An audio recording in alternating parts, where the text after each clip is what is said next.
But Monday वाली जो class थी उसकी तो बैंड बज गई। तो अब हमें क्या करना है, मेरा जो टारगेट है दैट इज कि हमें 2 दिन में, मैंने सोचा था कि हम ये वाला चैप्टर खत्म कर लेंगे, बट आज ट्राई करते हैं कि इस चैप्टर को आज एनी हाउ खत्म करेंगे विद हमारा कौन सा, हम लोगों ने क्योंकि जो बेसिक वाला था स्ट्रक्चरल ऑर्गेनाइजेशन का वो पूरा का पूरा कवर कर लिया था, राइट। आज हम लोग पहले स्टार्टिंग में बस मैं उतने उतने पार्ट्स पे हम लोग फोकस करेंगे जो कि आपका कहाँ से नीट पॉइंट ऑफ व्यू से इंपॉर्टेंट है। एज मैं आपको पहले भी बता चुकी हूँ, ये जो चैप्टर है नीट में आपके लिए एक ठीक ठाक वेटेज रखता है। 3 से 4 क्वेश्चंस आते हैं इस चैप्टर से। सो दैट क्लियरली मीन्स कि 3 से 4 क्वेश्चंस का मतलब हुआ हमारे पास कितने मार्क्स हुए, 9 नहीं 12 से 16 मार्क्स, करेक्ट। तो 12 से 16 जो नंबर हैं वो अच्छे खासे नंबर होते हैं, राइट।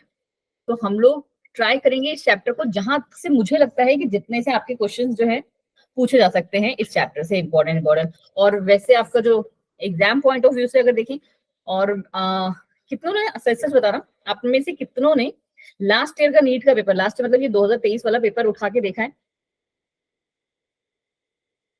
नो, कोई भी एक बच्चा क्लास में किसी ने देखा है? नहीं देखा है। देखो जी, अब हमने बनाया है ग्रुप, तो उस ग्रुप में आप लोग, क्योंकि क्या है नए बच्चे हो, ज्यादा बोलते वालते हो नहीं अभी, ठीक है, 11th के हो, बट 12th वाला जो ग्रुप बनाया है ना, उसके बच्चे बहुत ही एक्टिव है, बहुत मीन्स लिटरली बहुत एक्टिव है। तो मैंने जो चीज सोची हुई थी तुम लोग के साथ, वो जब मैंने उन लोग पे अप्लाई की ना, वो सारे के सारे बहुत सीरियस है। दिन के सिर्फ एक टॉपिक मैं उनको देती हूँ करने के लिए, सिर्फ एक टॉपिक, और अभी आपका छुट्टी चल रहा है। और साथ ही साथ 10 से 15 क्वेश्चन, ठीक है। जैसे मैंने आज के लिए बोल दिया कि विनायक जो है 10 से 15 क्वेश्चन जो है वो ग्रुप में पोस्ट करेंगे, ठीक है। अब वो विनायक की मर्जी है कि वो आगे के चैप्टर के पोस्ट करना चाह रहे हैं या जितने हमने पीछे चैप्टर्स कर लिए उनके करना चाह रहे हैं। और फायदेमंद वही रहेगा कि जितने आपने चैप्टर्स पहले के किए हुए हैं वो वाले क्वेश्चंस आप पोस्ट करें। तो अगर आप लोग सारे के सारे इस चीज के लिए रेडी हो, मैंने भी काम इसलिए स्टार्ट नहीं किया था क्योंकि हम लोग का भी बैच स्विच चल रहा था और अब जो है वो हो चुका है। तो हम लोग क्या कर देते हैं कि यही काम तुम लोग के साथ भी स्टार्ट करते हैं। साथ में मैंने 2023 का क्या किया हुआ है, क्वेश्चन पेपर्स डाला हुआ है, ठीक है। और आप लोग, क्योंकि मुझे पता है कि आप पूरा, अभी इतना पोटेंशियल आप में नहीं है कि आप पूरा question paper serial wise solve कर लोगे, 1 2 से लेके 90 क्वेश्चन बायो के जो हैं वो सॉल्व कर लोगे। तो what I used to do कि मैंने आपको कौन से चैप्टर्स पढ़ा दिए हैं, उसके कौन से क्वेश्चंस हैं वो मैं सिलेक्ट कर लूंगी और आपको बताऊंगी कि question number like 3, question number 7, question number 12 ये आप सॉल्व कर सकते हैं और आप उन्हें सॉल्व करिए, ठीक है। दिन के सिर्फ ये वाले 10 क्वेश्चन, ठीक है। आप लोग इतना कर पाओगे डेली? अभी सबके स्कूल स्कूल तो बंद होंगे। Good evening Satish ji, welcome to the class. बोलो जी, इतना हो पाएगा तुम लोगों से? बस नाजो और इनसे ही हो पाएगा, 2 लोगों से? बाकी लोग कहाँ बिजी हैं भाई? ठीक है जी। तो उस वाले ग्रुप में अब कल से यही काम जो है स्टार्ट हो जाएगा कि मैं मॉर्निंग में एक टॉपिक आपको रेगुलर बेसिस पे दूंगी और 10 क्वेश्चन, 15 क्वेश्चन चलो हटा दो, तुम लोग के पास बहुत टाइम है अभी, 15 नहीं 10 क्वेश्चन है। और अभी से ही मैं बता देती हूँ कि हम लोग अल्फाबेट से नहीं, इस बार उल्टा चलते, योग्यता, ठीक है। योग्यता कल के लिए आप जो है 10 क्वेश्चंस कोई भी चैप्टर्स के, और ट्राई करना कि जो आपका हम लोगों ने चैप्टर कर लिया है उस चैप्टर के ही आप पोस्ट करो, ठीक है। बट क्वेश्चन का ना एक स्टैंडर्ड होना चाहिए, एक लेवल होना चाहिए। बच्चों वाले क्वेश्चन नहीं कि कोई भी उठा के डाल दिया। आप ग्रुप क्वेश्चन कहीं से क्रॉप करके पोस्ट कर दो, हाँ क्रॉप करके पोस्ट कर दो, कोई इमेज लाके पोस्ट कर दो, कहीं से भी किसी बुक का फोटो खींच के पोस्ट कर दो। ट्राई करो कि एमसीक्यू हो वो पहली चीज, और थोड़े से हाई लेवल के, ठीक है, जिसको मुझे देख के भी लगे कि हाँ वो क्वेश्चन जो है अच्छे हैं कराने वाले, ठीक है। कल के लिए योग्यता आप पोस्ट करेंगे ये काम, और ऐसे ही डेली डेली मैं आपको बताऊंगी। और जो ये एक टॉपिक होगा, ये वो टॉपिक होगा जो मैंने अभी तक तुम्हें पढ़ाया नहीं है, कोई भी टॉपिक, रैंडम टॉपिक मैं दे दूंगी उठा के, ठीक है। चलो जी, तो ये हमारा हो गया कल का काम। और दूसरा एक इंपॉर्टेंट जो बात मुझे आप लोगों से करनी थी, दैट इज कि 9 जुलाई को, बहुत ही इंपॉर्टेंट बात है, सारे के सारे लिख दो अपने कैलेंडर में। 9 जुलाई को अवंती का एक मेजर टेस्ट होने वाला है, ठीक है। एक मेजर टेस्ट मतलब कि उस टेस्ट में आपके 4 चैप्टर्स होंगे। फिलहाल अभी के लिए मैंने जो कन्विंस किया है तो वो मैंने 3 चैप्टर्स के लिए बोला है, ठीक है। तो आप लोगों का जो टेस्ट है पहला मेजर टेस्ट जो होगा Avantika, that is on 9th July. And आपका जो पहला पूरा यूनिट है diversity in the living world, first 4 chapters पूरे के पूरे आएंगे। ठीक है, तो स्टार्ट प्रिपेयरिंग दैट और अपने आप को रिवाइज भी करने लगो। ठीक है, चलिए जी अब हम करते हैं अपने चैप्टर को स्टार्ट। चलिए, स्ट्रक्चरल ऑर्गेनाइजेशन वाला था, हम लोगों ने जो ये पार्ट पढ़ रहे थे। अब समरी का अभी तो कोई मतलब नहीं है क्योंकि हमने पूरा चैप्टर तो पढ़ ही लिया है। समरी हम इसी में से देख लेंगे कि क्या क्या था हमारे पास। कहाँ से कहानी स्टार्ट की थी हम लोगों ने? हमने कहानी स्टार्ट की थी मैम विटेकर जी के क्लासिफिकेशन से, क्योंकि उन्होंने ही एक बात कही थी कि सारे के सारे एनिमल्स कैसे होते हैं, मल्टी सेलर होते हैं। बट उनका जो क्लासिफिकेशन था वो कैसा था? But in two kingdom classification all organisms were grouped into either plantae और एनिमलिया। पता होगा आपको कि जो हमारा जब हम लोगों ने स्टार्ट किया था chapter biological classification chapter, in fact जब स्टार्ट किया था उस टाइम पे हम लोगों ने क्या बहुत सारे टाइप के क्लासिफिकेशंस पढ़े थे। बट कहानी क्या थी? किसी ने किस बेसिस पे दे दिया, किसी ने किसी बेसिस पे दे दिया, और साथ में उनका बेसिस जो था वो गलत नहीं था। क्यों? क्योंकि उस टाइम तक मैम एडवांसमेंट नहीं थी, या फिर आप कह लो टेक्नोलॉजी नहीं थी। ठीक है, कोई माइक्रोस्कोप नहीं था, कोई भी जैसे कहते हैं और भी जितने इक्विपमेंट होते हैं हाई लेवल वाले, ऐसे कोई इक्विपमेंट हमको देखने को नहीं मिले थे। तो उन लोगों ने क्या देखा था, जो जनरल मॉर्फोलॉजिकल फीचर्स देखा उसके बेसिस पे उसको क्लासिफाई कर दिया। और इसी बेसिस पे क्या होता गया, जैसे जैसे एडवांसमेंट या कह लो टेक्नोलॉजी आती रही, चीजें जो है रिजेक्ट होती गई कि नहीं भाई ये जो प्रपोजल आया ये गलत है। और लास्ट में जाके हमने R.H. विटेकर जी के क्लासिफिकेशन को वो दे दिया था कि हाँ भाई, हरी झंडी दे दी थी, जिसे कहते हैं कि हाँ भाई 5 किंगडम क्लासिफिकेशन जो है that is the full and final one. Correct. चलिए जी, फिर है कि so all the animals can be grouped into 2 categories. चलो, इन्होंने किस जो 5 किंगडम क्लासिफिकेशन दिया था उसका हम लोगों ने क्या बहुत सारे बेसिस पढ़े। आपको अगर याद हो कि हम लोगों ने सेलुलर अरेंजमेंट के बेसिस पे पढ़ा था, देन सिमेट्री के बेसिस पे पढ़ा था। याद है जब हम लोगों ने फाइलम वाला चैप्टर पढ़ा था, सेलुलर ऑर्गेनाइजेशन जिसे कहते हैं, राइट? ठीक है, और क्या बोलते हैं जो इनका हीटोट्रॉपिक क्या बोलते थे, मोड ऑफ न्यूट्रिशन इनमें कैसा है ना, रिप्रोडक्शन कैसा करते हैं ये। ठीक है, इन सब बेसिस पे हमने क्या किया था, पूरे के पूरे एनिमल्स को क्लासिफाई किया था। अभी की इस चैप्टर में हमारे पास क्या इंपॉर्टेंट है, हमारा इंपॉर्टेंट है कि वो एनिमल यूनिसेलुलर है या मल्टीसेलुलर है। और आपको पता है कि most of the animals are multicellular. ठीक है, ये बात बिल्कुल क्लियर है। मल्टीसेलुलर ऑर्गेनिजम्स में क्या चल रहा है, group of similar sales with intercellular substance. मतलब क्या कि ये इनमें ग्रुप ऑफ सेल्स तो है ही, ठीक है, बट साथ में क्या था हमने पढ़ा था कि आपस में, good evening ma'am. Good evening जी, लेट हो गई आप। ठीक है, आपस में क्या है कि यहाँ पे इनके अंदर कुछ ना कुछ सब्सटेंस भी प्रेजेंट है।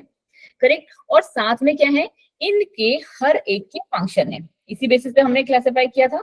यस मैम, क्योंकि हार्ट के सेल मैम हमारे अलग थे, किडनी के सेल्स अलग थे, और फिर आप कह लो रिप्रोडक्टिव सेल्स जो थे अलग थे। ठीक है, ब्लड सेल्स जो थे वो अलग थे। हर एक फंक्शन के बेसिस पे हमारे पास हर एक टाइप का सेल्स प्रेजेंट था।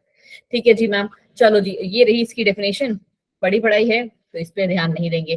कहाँ पे इंपॉर्टेंट है, ये रहा important word, animal tissue was coined by Bichat and plant tissue was called by N Grew, Neil Grew पूरा नाम है इनका। ठीक है, ये इन्होंने जो टिश्यू था, अगर हम एनिमल्स की बात करें तो बाइचेट ने क्या बोलते हैं कॉइन किया था, और प्लांट टिश्यू जो थे हमारे किसने, ग्रीव जी ने दिए थे। स्टडी ऑफ टिश्यू को क्या कहते हैं, हिस्टोलॉजी या फिर माइक्रोस्कोपिक एनाटॉमी। पता है आपको ये बात। हिस्टोलॉजी जो वर्ड है that was given by Mayer, and microscopic anatomy was given by Marcello मालफिकी।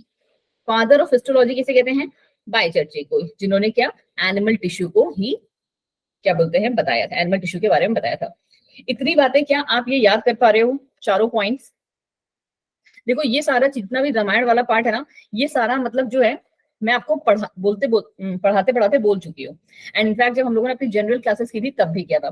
और अब हमको क्या करना है, जल्दी से जल्दी इसी वीक में स्टार्ट करना है next chapter, that is cell division. ठीक है, तो थोड़ा सा क्लास आज फास्ट जाएगा, और आपको पता है कि आपका टाइम टेबल जो है वो 1 घंटा से बढ़ा के 1 घंटा 15 मिनट का जो है, या कह लो 1.5 घंटे का जो है कर दिया गया है। ठीक है जी, चलो जी, क्या ये बात आप लोग को याद हो रही है कि एनिमल टिश्यू किसने दिया था, प्लांट टिश्यू किसने दिया था? क्या हो गया तुम सबको, शांति एकदम शांत हो गए हो सारे के सारे? इतना इतना हार्ड लग रहा है अभी से? चैप्टर माना बोरिंग है बट इतना हार्ड तो नहीं है। ठीक, चलो जी। या फिर क्या बोलते हैं, ये ऑन करके टीवी देख चल रही है सबके यहाँ पे। नो मैम, सुन रहे हैं आपकी बात। चलो जी, ध्यान से सुनते जाओ एंड खत्म करते हैं स्लोली स्लोली। क्या है अब हमारे पास, ये चारों टिश्यूज के भी हमने क्या करा था, पूरे के पूरे एनिमल टिश्यूज को 4 बेसिस पे डिवाइड कर दिया था। Epithelial, connective, muscular and neural, based on their functions and जहां जहां पे वो अलग अलग लोकेशंस में प्रेजेंट होते हैं। अब किसी और को कहीं से कुछ नहीं याद करना है ना, तो एटलीस्ट इतना तो याद कर ही लेना। ठीक है, और इतना तो मुझे पता है आपको क्या है, पढ़ते पढ़ते भी याद हो ही गया होगा कि आप मतलब जो है चीजों को निकाल सको। एपिथेलियल, नाम से ही पता चल रहा है कहाँ पे प्रेजेंट होगा। जैसे हमने प्लांट्स में जब पढ़ते हैं, जब हमने प्लांट्स में पढ़ा था तो क्या पढ़ा था, एपिडर्मिस। एपिडर्मिस क्या थी, सबसे बाहर वाली लेयर थी हमारी, याद है। तीनों में जब भी हमने मोनोकॉट, स्टेम, रूट और लीफ के बारे में पढ़ा था, चाहे डाइकॉट में, तो एपिडर्मिस वाज द सबसे आउटर मोस्ट लेयर। तो सेम वो कहानी यहाँ पे भी है। ठीक है, इसका काम क्या है, मोस्टली कवर करना, हमारी पूरी की पूरी बॉडी को कवर करती है, प्रोटेक्ट करती है, एब्जॉर्ब करती है चीजों को, सेक्रीट करती है चीजों को, और बहुत सारों में तो ये रिप्रोडक्शन एंड एक्सक्रीशन का भी काम करती है। तो ये 6 फंक्शंस आपको याद होने चाहिए। छोटे से फंक्शन टेबुलर फॉर्म में 2 मिनट में याद हो जाएंगे। अब आपको पता है बहुत अच्छे से कि इसका ओरिजिन कहाँ से होगा। तो भाई एक्टोडर्मल, एंडोडर्मल एंड मेसोडर्मल, ये जो है depending upon the organism to organism, उनमें से किसी का भी हो सकता है। ठीक है, कनेक्टिव टिश्यू, क्या कहानी है इसकी। कनेक्टिव टिश्यू कहाँ होगी, एपिथेलियल के जस्ट नीचे जो प्रेजेंट होगा, जिसका काम क्या होगा, सारे के सारे ऑर्गन्स को स्किन से कलेक्ट करना, सॉरी कनेक्ट करना।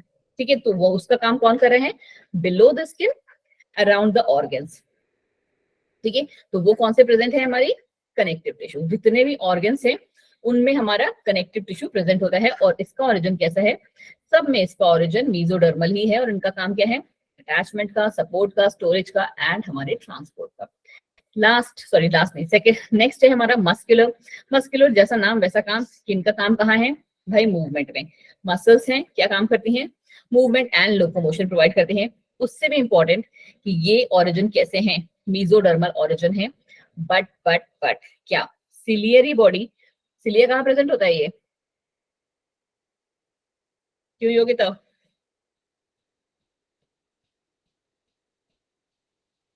सिलिया कहाँ प्रेजेंट है, नाम नहीं सुना कभी किसी ने सिलिया, बाकी ऑर्गन्स में तो सुना होगा। ऐसे करके हमारा प्रेजेंट होता है सिलिया। Hair like projection. हाँ जी, अब इतनी जल्दी बोली हो, हेयर लाइक प्रोजेक्शन होता है। ठीक है, तो ये कहाँ पे प्रेजेंट होता है, हमारी जो हमारी ये बॉडी है, जो ऑर्गेनिजम्स हैं उनकी आउटर बॉडी में प्रेजेंट होता है। बट हमें पता है कि हमारे ह्यूमन बॉडीज के अंदर भी सीलिया प्रेजेंट होते हैं। और बहुत इंपॉर्टेंटली अगर आपको पता हो तो ट्रैकिया में, जैसे ना ट्रैकिया में, और साथ में अगर आपने सुना होगा तो जिसे हम कहते हैं फेलोपियन ट्यूब्स, राइट, सुने ये वर्ड फेलोपियन ट्यूब, ये वर्ड बस नाजो ने सुना है, बाकी किसी ने नहीं ना। ये 2 ही मुझे लगता है पढ़ने आती है, नाजो और योगिता, बाकी सब सो रहे होते हैं।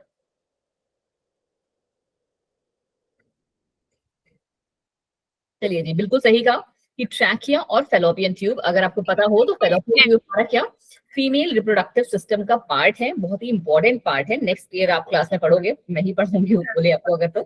ठीक है, तो वहां पे ये प्रेजेंट होते हैं। क्या काम होता है इनका, जो एग रिलीज करती हैं फीमेल्स, ओवम, उसको क्या करते हैं, यूट्रस तक लेके जाते हैं।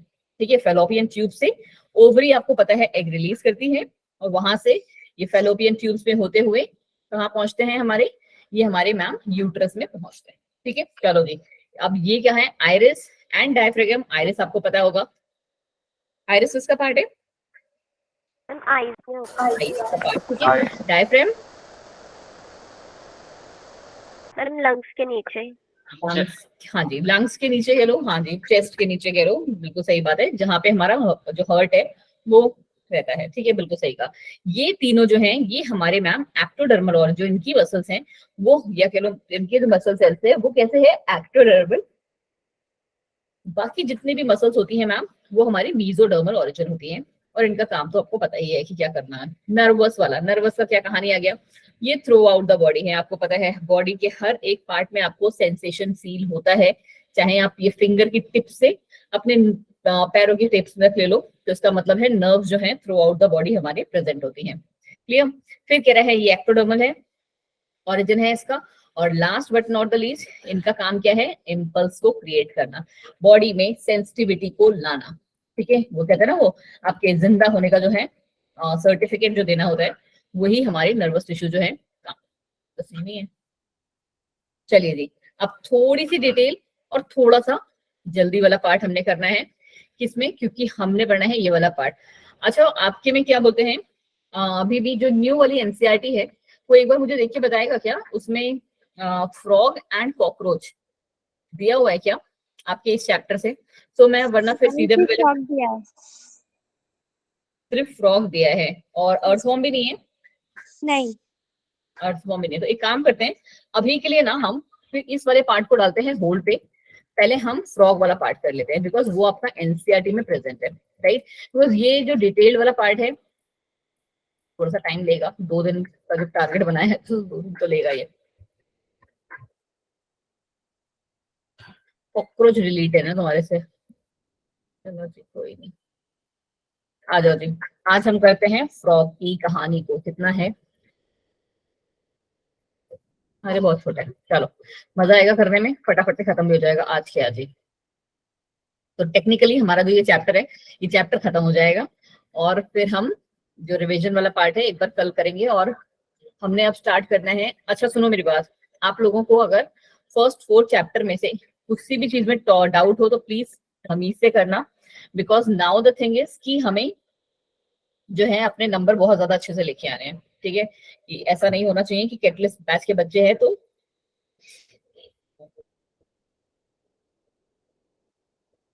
चलिए। फ्रॉक्स, आपको पता है कि फ्रॉक्स को हम क्या कहते हैं, एम्फीबिया, उससे बिलोंग करता है फाइलम कॉर्डेटा से। ठीक है, कॉर्डेटा का आपको सब कुछ पता है, नोटोकॉर्ड जिनमें प्रेजेंट होती है उनको हम कॉर्डेटा डालते हैं। दोनों में प्रेजेंट होते हैं ये, लैंड में और फ्रेश वाटर में, इसीलिए हम उनको एम्फीबिया कहते हैं। ठीक है, ये रीजन आपको पता होगा ना कि हम एम्फीबिया क्यों कहते हैं, क्योंकि वो लैंड और फ्रेश वाटर दोनों में ही प्रेजेंट होते हैं। दूसरी बात इनके साथ क्या है कि मोस्ट कॉमन जो इंडिया में प्रेजेंट होती है स्पीसीज, उसका नाम है हमारी राना टिग्रिना। ठीक है, they do not have constant body temperature, their body temperature varies with the temperature of environment, इसीलिए हम इस टाइप के एनिमल्स को क्या कहते हैं, कोल्ड ब्लडेड। बहुत ही अच्छे से जानते हैं आप लोग, है ना, कोल्ड ब्लडेड और वार्म ब्लडेड एनिमल्स की डाउट के बारे में सब कुछ क्लियर है आपको, है ना। बट एक काम कर लेते हैं, आज के लिए जो आपका होमवर्क है ना, बिकॉज एक्चुअली हम लोग वो होमवर्क वाला पार्ट कल से स्टार्ट कर रहे थे ना, है ना योगिता, तो हम लोग क्या कर लेते हैं कि आज के लिए जो आपका होमवर्क है दैट इज कि आप लोग कोल्ड ब्लडेड एनिमल्स पे एंड वार्म ब्लडेड एनिमल्स पे एक शॉर्ट नहीं डिटेल्ड नोट्स लिखेंगे। मेरे जितने भी टॉपिक आपने करने हैं 5 या 6 लाइन में नहीं लिखनी है, कम से कम नहीं तो 2 या 3 पेजेस में पढ़ना है आपको वो। ठीक है, जितने भी टॉपिक मैं आपको डेली दूंगी, क्योंकि वो टॉपिक आपके सीधे सीधे नीट से पूछे गए हैं। ठीक है, तो वो आपके कोई भी रनिंग चैप्टर से नहीं होंगे, और माइट भी हो सकता है कि वो आपके 12th के सिलेबस के हो। ठीक है, या 12th में भी आपने एनसीईआरटी में नहीं प्रेजेंट है, but yes they will come in your NEET mains exam. ठीक है, तो हम एक छोटे छोटे टॉपिक्स करेंगे, बट आज के लिए इजी टॉपिक। चलिए जी, they have ability to change their colour, आपको पता है इसको हम क्या कहते हैं, कैमाफ्लॉज कहते हैं। ठीक है, कैमाफ्लॉज मतलब कि जिस एनवायरनमेंट में वो रह रहा है, जैसे हमारा गिरगिट होता है ना, जैसे हमारा गिरगिट होता है वो गिरगिट, ठीक है, वो अपना कलर जो है चेंज कर सकता है, तो फ्रॉक्स के अंदर भी ये कैपेबिलिटी होती है कि वो अपना कलर जो है, जो बैकग्राउंड एनवायरनमेंट है उससे मिला लेता है। ये प्रोटेक्ट क्या करता है इसे, दिस प्रोटेक्टिव कॉलोरेशन, प्रोटेक्टिव कॉलोरेशन मतलब कि ये तरीका जिससे कि अपना जो फ्रॉग है वो अपने आप को प्रोटेक्ट कर रहा है अपना कलर चेंज करके, उसको हम कहते हैं मिमिक्री। क्या कहा जाता है ऐसे हमें, मिमिक्री। ठीक है, ये अगर आपको लग रहा हो ना कि एक छोटा वर्ड है, नहीं बेटा ये ना बहुत ही बड़ा वर्ड है मिमिक्री, बट यस अभी आपके सिलेबस में नहीं है, जब आप 12th में होगे एंड अगर मैं ही ने आपको पढ़ाया तो आपको वहां पे मैं बताऊंगी। बहुत ही अच्छा वर्ड जिसे कहते हैं, बहुत ही अच्छा। चलिए नेक्स्ट, चलिए नेक्स्ट है हमारे पास during peak summer and winter. ठीक है, जब बहुत ज्यादा समर एंड विंटर पड़ता है तो आपको पता है कि क्या होता है, ये सो जाते हैं, है ना, क्योंकि इनको क्या है, अपने आप को बचाना है। तो they take shelter in the deep burrow to protect them from the extreme heat and cold. और इसको हम क्या कहते हैं, समर स्लीप को कहा जाता है एस्टिवेशन, एंड विंटर स्लीप को कहा जाता है हाइबरनेशन। और ये सिर्फ और सिर्फ हमारे फ्रॉक्स नहीं, गिलहरी जितनी होती है ना, आपने गिलहरी सुना होगा, स्क्वेरल, ठीक है, वो भी और बहुत सारे एनिमल्स भी ये जो प्रोसेस है करते हैं। तो आज के लिए जो आपको नई नई चीजें देखने को मिली, शायद कुछ बच्चों के लिए नई होगी, कि ये cold blooded and warm blooded क्या है, या पॉइक्रोथर्म्स एंड दूसरा कौन सा होता है, एक तो पॉइक्रोथर्म्स होता है, दूसरा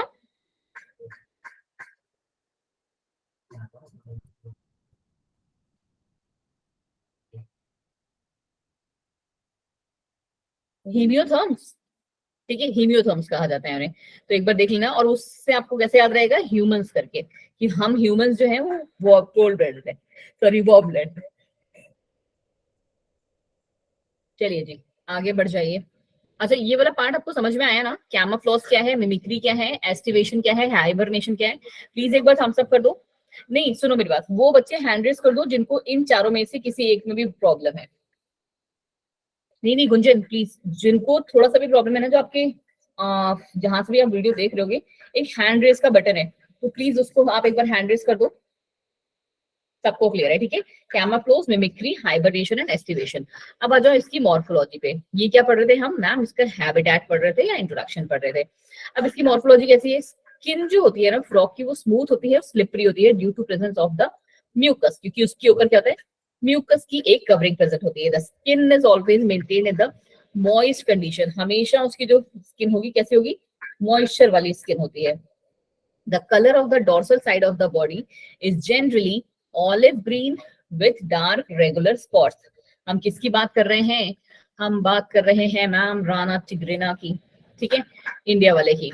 तो मोस्टली जो इनकी बॉडी होती है कैसी होती है, ऑलिव ग्रीन कलर की दिखती है आपको, जिसमें की डार्क रेगुलर स्पॉट्स दिख रहे होते हैं, जो आपकी एनसीईआरटी में वो डायग्राम बनाया हुआ है अच्छा सा। Ventral side of the skin is uniformly pale yellow. Ventral side में क्या है, पेल येलो कलर के होते हैं ये। The frog never drinks water but absorb it through the skin. One of the very important line, और इस बात पे में बच्चे कंफ्यूज भी हो जाते हैं, ठीक है मैम। What is morphology? बच्चा, मॉर्फोलॉजी मींस जो उसका मॉर्फोलॉजी, जैसे कहते हैं ना, चलो जी, योगिता बताओगे morphology mean? Yes ma'am. Ma'am external features जो हम देख कर बताते हैं। हाँ, एक्सटर्नल फीचर्स कह लो या एक्सटर्नल अपीयरेंस कह लो, ठीक है। एक्सटर्नल फीचर्स, जैसे मेरा कैसा, कि अंजलि मैम की पिंक ड्रेस है, एक कुछ चेन पहनी हुई है उन्होंने, हेयर्स हैं, हाथ में कुछ रबर बैंड है, तो ये सब क्या है, आप देख के बता सकते हो, उसको हम कहते हैं मॉर्फोलॉजी, ठीक है। और इसी के ऑपोजिट होता है हमारा एनाटॉमी, जिसका हमें डाइसेक्शन करना पड़ता है, कि पहले काटो फिर देखो कि क्या क्या है, ठीक है। चलो जी, तो ये रहा कि ये एक बहुत इंपॉर्टेंट लाइन है, और इसको बच्चे गलत भी कर देते हैं, क्योंकि उनको लगता है कि दुनिया में ऐसा कोई नहीं है जो पानी नहीं पीता। तो भाई है, मतलब ये पानी पीता तो है, but not from the mouth, it absorbs through the skin, ठीक है। Body of frog is divisible into head and trunk, पता है आपको, सिर्फ दो ही पार्ट्स में डिवाइड होती है। Neck and tail are absent. But आपको ये भी पता होगा साथ में कि जब ये कौन से वाले जो स्टार्टिंग वाली टैडपोल स्टेज पे होते हैं, तो उस टाइम पे उनमें ये प्रेजेंट होती है। बट हम बात कर रहे हैं फ्रॉग की, तो हम जो है इनकी बॉडी को सिर्फ दो पार्ट्स में ही डिवाइडेड मानते हैं। अबव द माउथ क्या प्रेजेंट है हमारे पास? A pair of nostril present है हमारे पास, and eyes are bulge and covered by nictitating membrane that protects them while in the water, ठीक है। आईज कैसी होती है? बड़ी बड़ी, देखिए ना मेढक की आंख कैसी होती है, बाहर को निकली हुई जिसे कहते हैं, ठीक है, और एक मेम्ब्रेन से कवर्ड रहती है, ताकि वो वाटर में भी प्रॉपर्ली देख सके। On either side of the eyes, a membranous tymphanum, जिसे हम क्या कहते हैं, ईयर, जो हमारे में ईयर का काम करता है, एक मेम्ब्रेनस टिम्फैनम प्रेजेंट है, जो कि उनके लिए क्या काम करता है, साउंड सिग्नल का। बताइए जी, इन 6 to 7 पॉइंट्स में किसी को भी जरा सी भी दिक्कत है? जल्दी जल्दी बोलो, 5-5 मिनट में फटाफट खत्म करते हैं वाला चैप्टर। नो? चलो जी, किसी को, देखो तुम में से किसी ने टैप नहीं किया है, इसीलिए मैं आगे बढ़ रही हूँ, ठीक है। क्योंकि आज हमारी क्लास चलेगी लंबी, 7:30 तक फ्रॉग हो जाएगा खत्म, 7:30 से 7:45 तक कोई कहीं भागने वाला नहीं है, ठीक है, बिकॉज हम करेंगे फ्रॉक के ही एमसीक्यू, वो भी कौन से, नीट लेवल वाले, ठीक है जी। तो बिल्कुल आंख कान नाक खोल के बैठना क्लास में भी। चलो जी, नाजो जी क्या हो गया, कहाँ जाना है आपने? देखो ऐसा ही कुछ आपके में डायग्राम बना हुआ है एनसीईआरटी में, है ना? हाँ जी मैम। तो ये रहा हमारा हेड और ये रहा ट्रंक, इसकी पीठ, ठीक है। तो ये आपके जनरल फीचर्स है। 4 limbs and hind limbs help in swimming, walking, leaping and burrowing, ठीक है। फिर क्या है, the hind limbs and in 5 digits and they are large. कैसे होते हैं हाइंड limbs? इनके 5 digits वाले होते हैं। Then 4 limbs that end in 4 digits। ये याद करने का भी आसान तरीका है कि 4 digits इनके कैसे होते हैं, 4 ही होते हैं नंबर में, ठीक है। बल्कि जो हाइंड डिजिट्स हैं वो हमारे पास 5 है, ठीक है। इतना क्लियर हुआ सबको? हाँ जी मैम, क्लियर हो गया। चलो जी आगे बढ़ जाओ। ये कैसे होते हैं, लार्ज होते हैं, मस्कुलर होते हैं। किसकी बात कर रहे हैं हम, हाइंड लिम्स की। पहले तो 5 हैं, दूसरी बात लार्ज है साइज में, और तीसरी बात है मस्क्यूलर हैं, ठीक है। और 4 लिम्स कैसे हैं इनके, 4 लिम्स मैम इनके पास 4 ही होते हैं, ठीक है जी। Feet have webbed digits. Webbed digits का मतलब क्या हुआ, वेब्ड डिजिट्स का मतलब हुआ जैसे ये हमारी उंगलियां हैं, हमारी उंगलियां जब हम लोग क्या बोलते हैं, फीटस के फॉर्म में होते हैं, जब बेबी होते हैं एम्ब्रियोनिक स्टेज पे, ठीक है। तो उस टाइम पे तक हमारी उंगलियां भी वेब्ड होती है, बट अभी ये थोड़ा सा हायर लेवल का हो जाएगा कि एक क्या बोलते हैं, सिग्नल होता रिलीज होता है या हार्मोन रिलीज होता है, जो कि क्या करता है, हमारी फिंगर्स भी कैसे होती है, ऐसी, ठीक है। बत्तख के वो देखिए आपने पैर, कभी कुछ इस हिसाब से ही उनके भी होते हैं, वेब्ड। इसको हम कहते हैं ना, एक हल्का सा मास लाइक स्ट्रक्चर होता है ये, ठीक है, मस्कुलर है ये, ठीक है, मतलब एक झिल्ली टाइप की होती है। तो ये हमारी कुछ इस तरीके के होते हैं, ठीक है। तो इनके जो पैर हैं कैसे हैं बच्चा जी, इस तरीके के हैं, और इनका इस वजह से फीचर क्या है। नीतू जी एक बार क्या बोलते हैं, रिफ्रेश करिए प्लीज। मेरे अकॉर्डिंग स्क्रीन सबको दिख रही है, बिकॉज मेरे फोन में भी साथ में चल रही है ना? चलो जी, फिर कह रहे हैं कि फ्रॉग एग्जिबिट सेक्सुअल डाइमॉर्फिज्म। कौन बताएगा इसका मतलब, सेक्सुअल डाइमॉर्फिज्म क्या मतलब है इस बात का? अगर वर्ड को तोड़ दोगे ना तो भी बता सकते हो। मैम बाहर से बाइसेक्सुअल लगता है। बाहर से बाइसेक्सुअल होते हैं, व्हाट डज दैट मीन? तोड़ के तो यही बनना है। नहीं विवेक, ऐसे तोड़ो ना। डाइमॉर्फिज्म, डाई या बाई मतलब क्या होता है? तो बिल्कुल सही, इतना क्यों डर रहे हो जब सही बता रहे हो? तो डाई या बाई मीन्स क्या होता है, दो, ठीक है। और मॉर्फिज्म, अभी किसी बच्चे ने पूछा भी था, morphism means morphology, correct. Morphism को अगर हम तोड़े तो क्या बनेगा, कहां से निकला होगा ये वर्ड, मॉर्फोलॉजी से। ये कह रहे हैं सेक्सुअली दो मॉर्फोलॉजी होती हैं। आपको समझे मतलब कि यहाँ पे आप देख के बता दोगे कि कौन सी मेल है और कौन सी फीमेल। समझ में आया जी? ठीक है, इसे लक्ष्मी जी म्यूट कर लीजिए, ठीक है। सेक्सुअल डायमॉर्फिज्म ये शो करते हैं, दैट मीन्स कि हम इनको देख के बता सकते हैं कि कौन सी मेल वाली है कौन सी फीमेल वाली, ठीक है। कैसे, male frogs can be distinguished by the presence of sound producing vocal sacs, one of the very important feature, ठीक है। क्या फीचर मैम, कि मेल फ्रॉग्स में क्या होता है, sound producing vocal sacs present होते हैं, जिनसे वो टर टर की आवाजें निकालते हैं। And also a copulatory pad on the first digit of the forelimb which are absent in female frog। दो फीचर, दोनों बहुत ही धाकड़ वाले। पहला बात तो वोकल सैक्स का प्रेजेंट होना यहाँ पे, मतलब उनके नेक के पास। ऑब्वियसली जब हम बड़े लेवल पे आते हैं तो नेक नहीं होता है इनके पास। और दूसरा कह रहा है कि जो इनका फर्स्ट डिजिट होता है 4 लिम्स का, जो फर्स्ट डिजिट है यहाँ पे इनके पास क्या प्रेजेंट है, कॉपुलेटरी पैड प्रेजेंट है। और यहाँ पे अभी आप सीखोगे कि क्या काम है इसका, ठीक है। बट ये हमारे फीमेल फ्रॉक्स में एब्सेंट होते हैं, करेक्ट। ये चारों पॉइंट्स भी क्लियर, जल्दी बोलो, है ना? एक एक लाइन हमारी बिल्कुल क्लियर है। तो हम आ जाते हैं मैम इसके डाइजेस्टिव सिस्टम में। कैसा डाइजेस्टिव सिस्टम है मैम इनका, इनके पास एलिमेंट्री कैनाल्स भी हैं, डाइजेस्टिव ग्लैंड्स भी हैं, ठीक है मैम, क्लियर। एलिमेंट्री कैनाल कैसी है, शॉर्ट है, क्यों? क्योंकि फ्रॉग्स हमारे कैसे हैं, कार्निवोर्स हैं, ठीक है। Hence the length of intestine is reduced. कैसे है, इनका जो लेंथ ऑफ इंटेस्टाइन है वो रिड्यूस्ड है क्योंकि फ्रॉग्स हमारे कार्निवोरस होते हैं। चलिए जी, सेकेंड पॉइंट हो गया ये। नेक्स्ट पॉइंट कह रहा है the mouth opens into the buccal cavity. Mouth के बाद buccal cavity, then oesophagus and then हमारा फेरिंग्स। अभी हम डायग्राम पे आएंगे तो और भी ज्यादा आप लोग इसको, डायग्राम डाले नहीं है,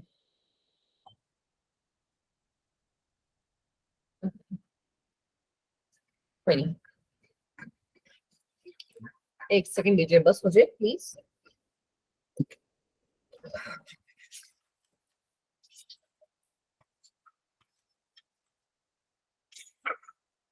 ओके, अपनी एनसीईआरटी खोल के बैठोगे क्या अभी के लिए? एनसीईआरटी फ्रॉग की एनाटॉमी है ना, ऑलमोस्ट सारे बच्चे खोल के भी बैठे होंगे, ठीक है। लो जी, मैंने भी तुम्हारे लोग के लिए खोली, ठीक है। अब यहाँ से आप साथ ही साथ में इनके इसके डायग्राम को देखते हुए जा सकते हो, और कहो तो मैं बना भी दूं आपके लिए।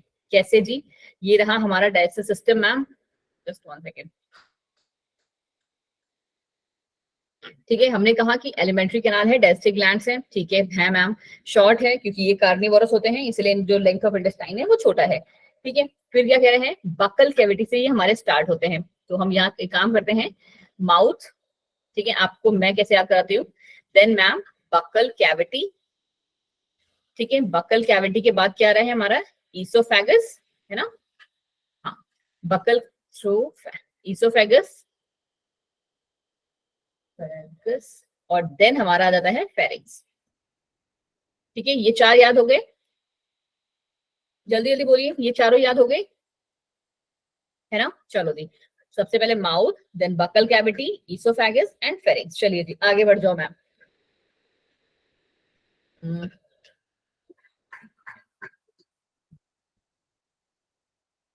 पहले फेरिंग्स आएगा बच्चा जी, ठीक है, फिर ईसोफेगस आएगा, माय बैड। चलो जी, आगे क्या कहानी है हमारे पास, आगे कहानी है हमारे पास कि ईसोफेगस कैसा है, थोड़ी सी लाइंस भी पढ़ लेते हैं साथ में। Oesophagus is a short tube that opens into stomach. तो मैम ईसोफेगस के बाद हमारा क्या आ गया, ईसोफेगस के बाद आ गया हमारा स्टमक, ठीक है। ईसोफेगस के बाद आ गया स्टमक। चलिए जी, which in turn continues as intestine. Stomach के बाद आ गया मैम इंटेस्टाइन, ठीक है। और इंटेस्टाइन के बाद आ गया रेक्टम, और रेक्टम फाइनली आपका कहाँ पे ओपन होगा मैम, वो ओपन होएगा क्लोएका या क्लोइकल अपर्चर, क्या कहते हैं इसे, क्लोएका। थोड़ा सा और ऊपर एरो कर देते हैं ताकि प्रॉब्लम नहीं होगा, है ना। ये रहा मैम क्लोएका, ठीक है। 1 2 3 4 5 6 7 8, 8 के 8 एक बार में आपको याद हो जाएंगे। देखो जी फटाफट से, mouth, buccal cavity, pharynx, oesophagus, इसको एक बार में याद करो, माउथ, बकल कैविटी, फेरिंग्स और oesophagus, then stomach, intestine, rectum and cloaca. क्योंकि हमने पढ़ लिया कि इनका जो एलिमेंट्री कैनाल है वो कैसा है, हम लोग की तरह नहीं है, छोटू सा ही है। तो बस ये 8 पार्ट ही आ रहे हैं, मेरे अकॉर्डिंग हर एक को याद करने में इसमें तो दिक्कत नहीं होगी, ठीक है। चलो जी, ये वाला हमारा तीनों लाइन इस पर्टिकुलर एक में खत्म हो गई। चलिए जी, नेक्स्ट क्या है कि लिवर का काम क्या है, बाइल जूस को सेक्रेट करना, वो पहले भी करता था अभी भी कर रहा है। Liver secretes bile that is stored in the gall bladder. ये बात ह्यूमंस के केस में भी आप याद रखेंगे कि बाइल जूस का जो सेक्रीशन है, ठीक है मैम, मॉर्फोलॉजी सिर्फ एनिमल्स के लिए होती है या प्लांट्स के लिए भी होती है? सतीश जी, आप, मुझे लगता है कि आज, सतीश आप पहली क्लास अटेंड कर रहे हो क्या, आप न्यू हो?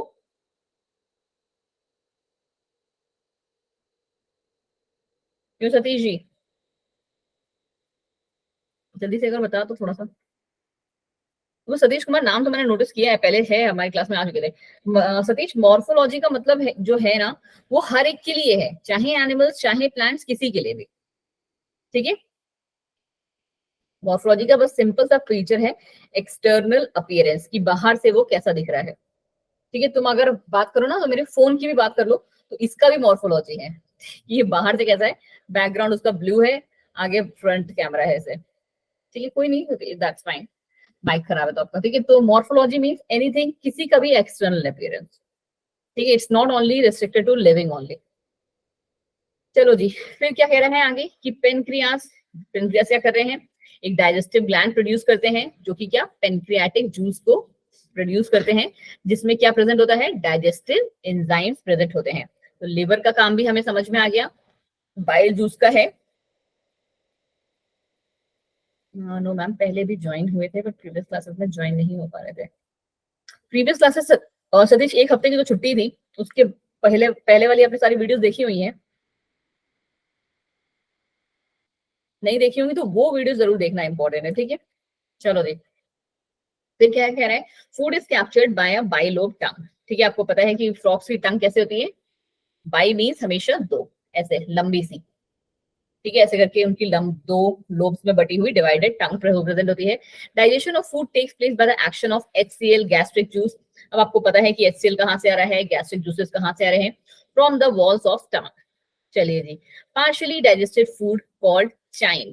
ठीक है, chyme is pass from the stomach to the first part of the intestine. Stomach से इंटेस्टाइन के फर्स्ट पार्ट में हमारा जो फूड ट्रांसफर होता है उसके लिए हम क्या वर्ड यूज करते हैं, चाइम। ठीक है, ये वर्ड याद होना चाहिए आपको, ये कैसा फूड है, पार्शियली डाइजेस्टेड फूड है ये। ठीक है जी, चलो जी, फिर क्या कह रहे हैं, उसके बाद कहाँ पे आ रहा है, द फर्स्ट पार्ट। आपको पता है कि कौन कौन से पार्ट्स होते हैं इंटेस्टाइन में हमारे, इतना तो पता होगा, 11th 10th में पढ़ के आए होगे। एक तो लिखा ही हो रहा है ड्यूडेनम, सच में तुम लोग को ये भी नहीं पता है। और उससे भी अच्छी बात पता क्या है कि तुम्हारे में डाइजेस्टिव सिस्टम चैप्टर भी नहीं है कि तुम आगे पढ़ पाओ, जब तक कि मैं तुम्हें खुद से ना बताऊं। एक तो ड्यूडेनम दिया हुआ है, देन इलियम आता है मैम, ड्यूडेनम, जीलियम, इलियम, हाँ जी, और फिर आता है जेजुनम। हाँ जी जेजेनम, या जो भी आप बोलते हो, ठीक है, जेजेनम। ठीक है जी, सबसे पहला पार्ट कौन सा है, जेजेनम, फिर इलियम, फिर देन हमारा जेजेनम।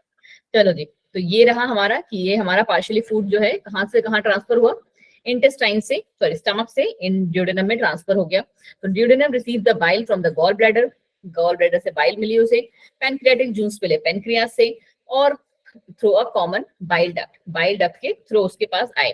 अब ये क्या करेगा, इमल्सिफिकेशन करेगा। इमल्सिफिकेशन मतलब क्या, फैट्स अलग, कार्बोहाइड्रेट्स अलग, प्रोटीन्स अलग, मिनरल्स अलग, सब कुछ अलग अलग। ठीक है, और फाइनली यहाँ पे डाइजेशन जो है वो होगा हमारा, डाइजेस्ट फूड जो है वो हमारा एब्जॉर्ब हो जाएगा by the numerous finger like folds, जिनको हम क्या कहते हैं, विलाई कहते हैं या माइक्रोविलाई कहते हैं। ठीक है, इंटेस्टाइन में प्रेजेंट होती हैं, इंटेस्टाइन के इनर वॉल में प्रेजेंट होते हैं विलाई, जो कि क्या करते हैं, डाइजेस्टेड फूड को एब्जॉर्ब करते हैं हमारे पास हमारे। ठीक है, और बाइल जूस का काम क्या है, इमल्सिफाई करना। ठीक है, किसको, फैट्स को। पैनक्रियाटिक जूस का क्या काम है, डाइजेस्ट करना कार्बोहाइड्रेट और प्रोटीन को। ये बच्चा जी बहुत ही इंपॉर्टेंट बात है, इसलिए इसको क्या है मैं यहाँ पे आपके लिए लिख दे रही हूँ। प्लीज प्लीज इसको बहुत ही अच्छे से याद रखना कि अभी हमने पढ़ा है कि बाइल जूसेस का सेक्रीशन कौन कर रहा था, जल्दी से बताओ क्यों अभिषेक जी, अभिषेक जी क्लास में हैं आप या सो गए हैं भांग वांग खा के? Yes ma'am. Yes ma'am, class में तो हैं, बट बाइल जूस का सेक्रेशन कौन कर रहा था, जस्ट ऊपर की लाइन अभी है जो मैंने आपको पढ़ाई है, मैम, गॉल ब्लैडर, देख लेते हैं लिवर। क्या पढ़े हो अभी। मैम, बाइल जो है that is secreted by liver but store gall bladder में हो रहा है। ठीक है, तो ये बातें जो है आपको याद रखनी होगी। पेनक्रियास जो है पेनक्रियाटिक जूस को सेक्रेट करते हैं, जो कि डाइजेस्टिव ग्लैंड है। हाँ जी, चलो जी मैम, तो बाइल जूस का जब मैंने आपसे पूछा सेक्रेशन कौन कर रहा है तो आपने बताना है ma'am liver is secreting that. ठीक है जी मैम, बाइल जूस को अब कौन सा इंपॉर्टेंट पार्ट है, इमल्सिफाई करना, मतलब उसको तोड़ना। ठीक है, जैसे आप जो है आप क्या खाते हो, आप डायरेक्ट मैम पिज्जा खाते हो। ठीक है, अब पिज्जा में क्या बोलते हैं हम, पिज्जा में बहुत सारा फैट्स प्रेजेंट होता है, चीज या म्यूनीज जो होती है उसमें क्या बहुत सारी फैट्स वगैरह हमारी प्रेजेंट होती है। तो हमें क्या करना होता है, हमारी बॉडी डायरेक्ट पिज्जा तो नहीं पचा लेगी ना, हमारी बॉडी में लास्ट में हमें किस में कन्वर्ट करवाना है, उसे एटीपीज में कन्वर्ट कराना है, जो कि हमारा एनर्जी ड्रिंक है, या फिर आप कह लो कि ग्लूकोज में कन्वर्ट कराना है। इन शॉर्ट अगर हम बात करें, क्योंकि ग्लूकोज ही हमारी बॉडी को चाहिए होता है, हमारा जो मेन रीजन है वो यही है। ठीक है, तो ये वही चीज है कि इस बाइल जूस को कौन कन्वर्ट कराएगा, वो हमारा लिवर, सॉरी बाइल उसको कौन सेक्रेट करेगा, लिवर सेक्रेट करेगा। और ये इसको किस में कन्वर्ट करेगा, सबसे इंपॉर्टेंट पार्ट है ये कि ये मैम किसको कन्वर्ट करता है, फैट्स को कन्वर्ट करता है। जितने भी फैट्स होते हैं उनको बाइल जूस कन्वर्ट करता है, या कहते हैं हम इमल्सिफाई करता है। ठीक है, इमल्सिफिकेशन एक अच्छा टॉपिक है, अगर आप शायद आपकी केमिस्ट्री में है, ऑर्गेनिक वाले में है, बट लास्ट में है। ठीक है, तो आप वहां से सीख सकते हो, वरना प्लीज एक बार इसको जरूर गूगल करना है कि इमल्सिफिकेशन का मतलब क्या होता है। सिंपल सा जो जनरल लैंग्वेज है वो मैंने आपको बता दिया कि जो एक सॉलिड फॉर्म है उस मतलब जैसे कहते हैं ना पॉली फॉर्म है उनका, उससे उन्हें मोनोमेरिक फॉर्म्स में लेके आते हैं। पॉलीमेरिक फॉर्म्स को मोनोमेरिक फॉर्म्स में लाना, यहाँ मैं शॉर्ट में लिख दे रही हूँ आपको। ठीक है,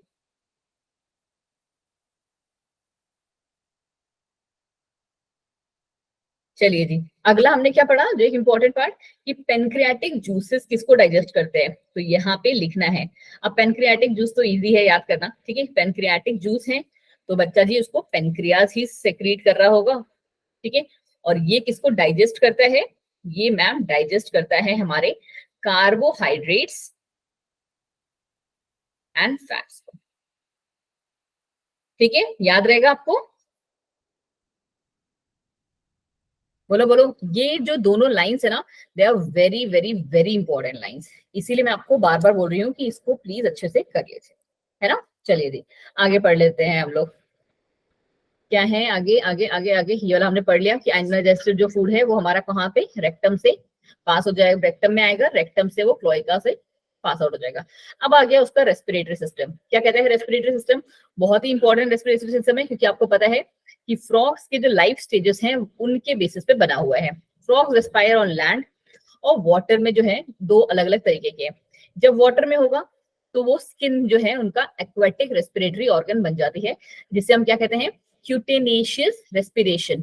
क्यूटेनेशियस, क्यूटेन जो है एक आपकी जैसे कहते हैं ना एक एलिमेंट है या फिर एक सब्सटेंस कह लो, जो कि हमारा क्या है फॉर्म करती है। जैसे हमारी बॉडी जो है सेल वॉल या फिर इन सब चीजों से जो बनता है, आउटर लेयर एक तरीके से कह लो, तो ये क्या है क्यूटिन से रेस्पायर करते हैं, तो इसीलिए इनका नाम क्या है, क्यूटेनेशियस रेस्पिरेशन।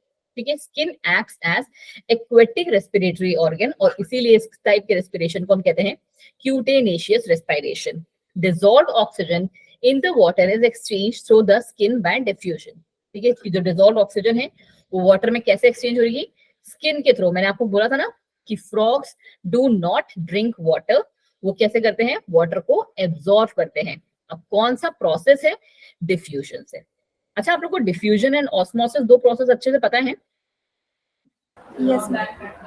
ठीक है, जिनको नहीं पता है तो जैसे मैंने आज अभी उस टाइम पे आपको पोइक्लोथर्म्स और हीमियोथर्म्स बोला है ना करने के लिए, प्लीज एक बार, बस सिर्फ एक बार, ठीक है, बहुत ज्यादा उसमें नहीं, डिफ्यूजन में एंड ऑस्मोसिस को प्लीज एक बार पढ़ना।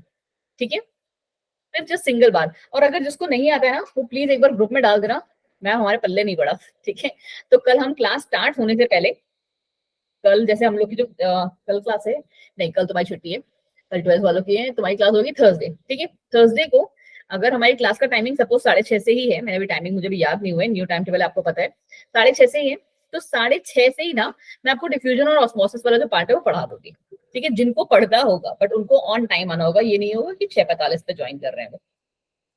चलिए जी, आगे क्या है, और लैंड क्या है उनके पास, बकल कैविटी प्रेजेंट है, स्किन है, और लंग्स तो है ही उनके पास एज अ रेस्पिरेटरी ऑर्गन। फिर क्या है, the respiration by the lungs is called pulmonary respiration. तो हम लोग कैसे रेस्पायर करते हैं, हम लोग कौन सा रेस्पिरेशन करते हैं, क्यों अंजन?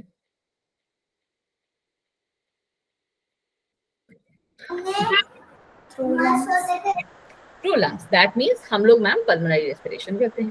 ठीक है, बोल सकते हो ना अंजन? इतना डर रही हो यार, मैं फोन से निकल के थोड़े ना मारूंगी तुम्हें। ठीक है, पल्मोनरी रेस्पिरेशन। चलो नेक्स्ट क्या है, ड्यूरिंग एस्टिवेशन और हाइबरनेशन गैसियस एक्सचेंज कैसे चल रहा है, स्किन से।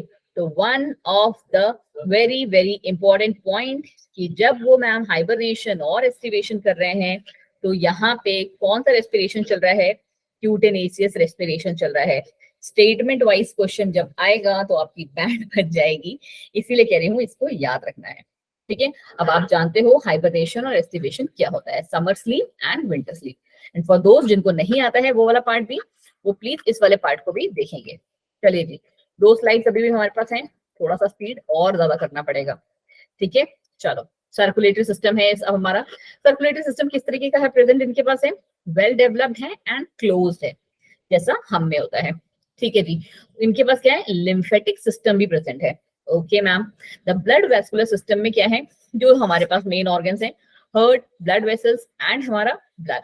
लिम्फेटिक सिस्टम में क्या है, lymph channels and lymph nodes. थोड़े से शायद नए टॉपिक होंगे, बट जहां तक मुझे याद है तो 10th में आपके में ये है ना, थोड़ा बहुत है, मतलब फ्रॉक का नहीं, सर्कुलेटरी सिस्टम वगैरह है ना तुम्हारे में, मतलब 10th में था, है ना। तो थोड़ा बहुत नाम मतलब आपके लिए नए नहीं लग रहे होंगे, क्योंकि ये सारी चीजें तो हम पढ़ेंगे, बहुत अच्छे से पढ़ेंगे जब हम ये चैप्टर कौन सा करेंगे, सर्कुलेटरी सिस्टम वाला चैप्टर करेंगे आपके में। और ये वाला हम कब पढ़ेंगे, जब हम कौन सा वाला चैप्टर करेंगे, नर्वस सिस्टम, ठीक है। तो ये दोनों बहुत डिटेल में पढ़ेंगे, बट अभी के लिए बस इतना सीख लो कि इनके पास भी दोनों ही प्रेजेंट है। हार्ट कैसा है, मस्कुलर है भाई, जैसा हमारा होता है। फिर क्या है, it is situated in the upper part of the body cavity, upper part of the body cavity में है। और आपने, अगर आपके पास अभी भी बुक खुली होगी तो आप देख सकते हो कि हार्ट इनका कितना ही प्यारा सा है ना, थोड़ा ट्रायंगुलर शेप है, बट कुछ ऐसा सा है इनका हार्ट है, ठीक है। It has 3 chambers. अगर अब हम ह्यूमन से डिफरेंशिएशन करें इनका, तो इनका जो हार्ट है दैट इज योर 3 चैम्बर्स।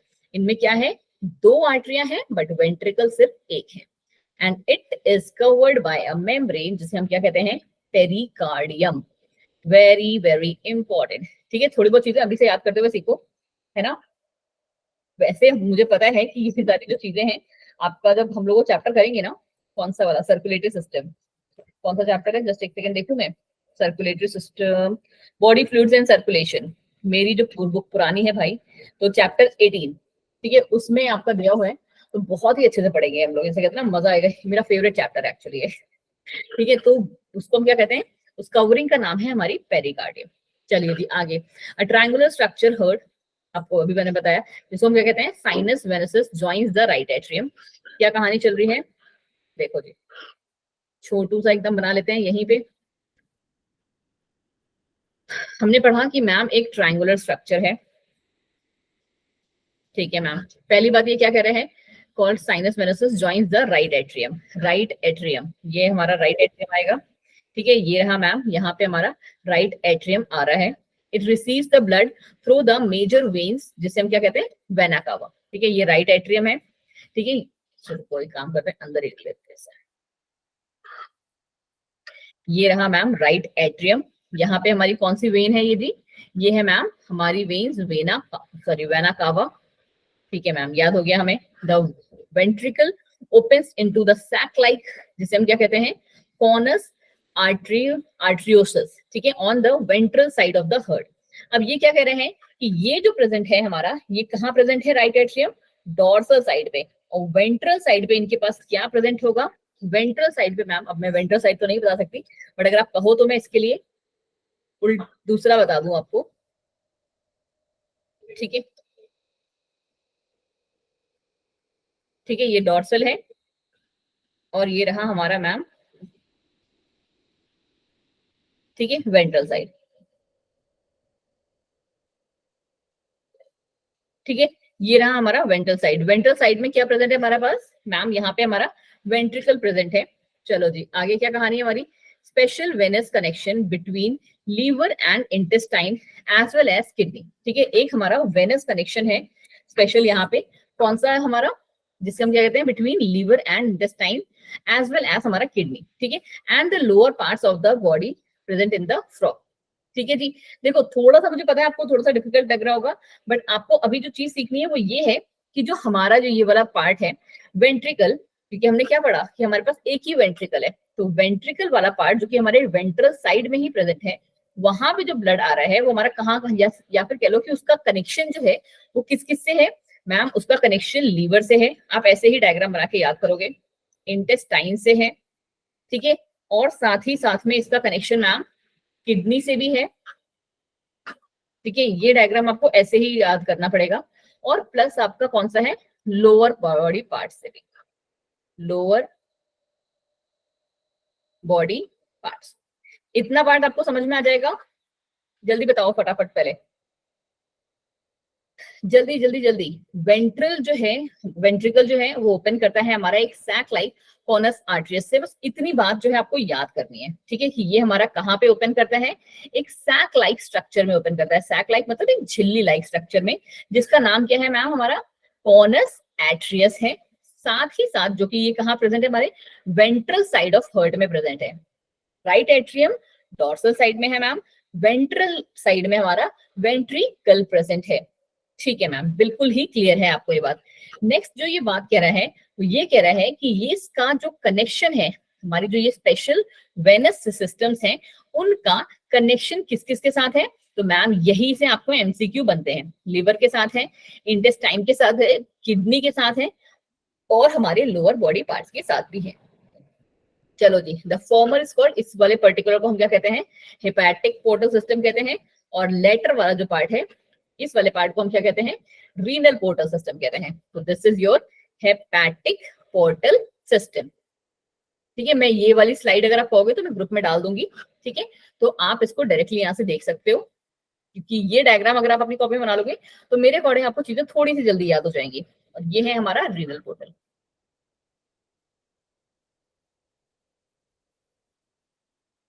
चलिए जी, अब आगे क्या कह रहा है ये, आगे कह रहा है the blood is composed of plasma and cells. पता है हमें, the blood cells are RBCs और एरिथ्रोसाइट्स और डब्ल्यूबीसीज, ल्यूकोसाइट्स या प्लेटलेट्स। जैसे हमारे में होते हैं आरबीसीज, डब्ल्यूबीसीज एंड प्लेटलेट्स, वही कहानी इनके साथ भी है। आरबीसीज इनके बट कैसे हैं, ये आ गया एक इंपॉर्टेंट पार्ट। आपको पता होना चाहिए कि ह्यूमंस में आरबीसीज जो होते हैं वो कैसे होते हैं। अगर आपने एक वर्ड सुना होगा, ई न्यूक्लिएटेड, ठीक है। ई न्यूक्लिएटेड का मतलब क्या होता है, ई न्यूक्लिएटेड का मतलब होता है कि हमारा आरबीसी का सेल ऐसा है और उसके अंदर ना न्यूक्लियस की तरह आपको दिखने वाला स्ट्रक्चर दिख रहा होगा। देखा ना आपने, अच्छा नहीं अभी आपने नहीं देखा होगा, जेनेटिक्स आपके 12th में है, ठीक है। कुछ ना इस तरीके का स्ट्रक्चर दिखो, जैसे हमारा प्रोकैरियोट्स का नहीं कहते हैं हम, प्रोकैरियोट्स के सेल्स को क्या कहते हैं, कि हमारे पास न्यूक्लियस जो होता है, उनका जो न्यूक्लियस है ऐसे करके ही प्रेजेंट होता है, क्रोमैट जो हमारा जेनेटिक मटेरियल है वैसे ही फ्रीली पड़ा होता है। तो वो भी इस तरीके से, जो हमारा जो सेल्स है उनमें भी न्यूक्लियस नहीं है। तो न्यूक्लियस नहीं है तो मैम सारा काम कैसे चल रहा है। और दूसरी इंपॉर्टेंट बात कि न्यूक्लियस क्यों नहीं है, ठीक है। तो देखो यहाँ पे अच्छा कोई बता सकता है क्लास में क्या, कि यहाँ पे हम, क्योंकि आरबीसी आपको पता है कितना इंपॉर्टेंट पार्ट है हमारी बॉडी का, ठीक है, सर से लेके पांव तक हमारे पास क्या है, आरबीसी के सेल्स तो प्रेजेंट है। तो आरबीसी में न्यूक्लियस क्यों प्रेजेंट नहीं है, एनीवन इन द क्लास। अगर थोड़ा सा हिंट दूं मैं, तो हिंट ये है कि आरबीसी के फंक्शन से आप रिलेट कर सकते हो और आंसर फाइंड कर सकते हो। आरबीसी का फंक्शन क्या होता है, बोलो बोलो। विवेक जी, आपका एक वर्ड तो मुझे सुनाई पड़ा, but I am not sure कि आपने सही बोला या नहीं बोला, थोड़ा सा फिर से बोलना एक बार, लिख दो। एक्चुअली आपकी आवाज नहीं आ रही। बिल्कुल सही बोला, मेरे को यही वर्ड एक्चुअली सुनाई भी पड़ा था, ऑक्सीजन लेके जाना। तुम लोग क्लास में क्या बिल्कुल सारे के सारे भोंदू हो गए हो क्या, कि एक हफ्ते में सबका वो उड़ गया है, दिमाग कहीं और। बिल्कुल सही बोला विवेक ने कि आरबीसी का इंपॉर्टेंट फंक्शन इज ऑक्सीजन को कैरी करना। तो हमारी बॉडी चाहेगी कि हम मैक्सिमम ऑक्सीजन लेके जाएं, क्योंकि आपको पता होना चाहिए कि एक जो हमारा सेल होता है उसमें बहुत ही बड़ा जो है एरिया न्यूक्लियस कवर कर लेता है। अब इसके अंदर न्यूक्लियस होगा तो इसका मतलब क्या, जेनेटिक मटेरियल वगैरह का भी क्या है, बहुत अच्छा सा नाटक होगा होना, प्रेजेंट होने वाला, ठीक है। तो इसी वजह से हमारे जो आरबीसीज होते हैं उसमें न्यूक्लियस ही नहीं है, वो सिर्फ एक काम कर रही है कि यहाँ पे उसके पास ये ऑक्सीजन को भर भर के लेके जा रही है, बहुत सारे ऑक्सीजन को, ताकि मैक्सिमम ऑक्सीजन आ सके। इसीलिए आरबीसी जो ह्यूमंस में है they R E nucleated. But यहाँ पे कैसे है, यहाँ पे मैम हमारे पास फ्रॉग्स के केस में न्यूक्लिएटेड है, रेड कलर की पिगमेंट प्रेजेंट होती है और उसको हम हीमोग्लोबिन कहते हैं, सेम एज इन ह्यूमंस। फिर कह रहे हैं lymph is different from the blood, lymph अलग है but it lacks few proteins and RBCs. इनके पास जो है फ्यू कुछ प्रोटीन्स और आरबीसीज की जो है एब्सेंट होते हैं। The blood carries nutrient gases water, ठीक है ma'am. The circulation is achieved bye pumping action of the muscular, ये जैसे हमारा चलता है, मसल्स पंप करते हैं उसी हिसाब से। अब आ गया इसका एक्सक्रीटरी सिस्टम एंड हमारा नर्वस सिस्टम, ठीक है। हम एक काम करते हैं, आज के लिए हम ये दोनों पार्ट ही करते हैं और फिर आ जाते हैं क्वेश्चन आंसर्स पे। और फिर हम जो कल है, क्योंकि एक ही परसों जब आपकी क्लास होगी, एक इतना सा ही बचा है, जरा सा देखते हैं अगर कर सकते हैं तो। ठीक है, चलो जी थोड़ा सा पास करते हैं फिर। क्या है एक्सक्रीटरी सिस्टम? क्या है एक्सक्रीटरी सिस्टम की कहानी? Elimination of nitrogenous waste. सबसे पहली बात तो कि हमारा जो फ्रॉग है कौन से टाइप वाला एनिमल है? एक्सक्रीशन के बेसिस पे, मैंने आपको लास्ट क्लास में, मुझे बहुत अच्छे से याद है, मैंने बताया था, एक्सक्रीशन के बेसिस पे हमने ऑर्गेनिजम्स को क्लासिफाई किया था। चलो हिंट दे देती हूँ, 3 ग्रुप्स में। कौन कौन से थे? लक्ष्मी जी नहीं बोला था तुम्हारी क्लास में? नहीं बोला था मैंने? 11th का मेरे पास एक ही बैच है, इसलिए मुझे पता है कि मैंने बोला था। बोलो बोलो, यस मैम। क्या बताए थे? एक्सक्रीशन के बेसिस पे पूरे के पूरे लिविंग वर्ल्ड के ऑर्गेनिजम्स को हमने 3 पार्ट्स में क्लासिफाई किया था। कौन कौन से पार्ट्स थे वो? Types, sorry. पूरी क्लास में किसी को नहीं याद है?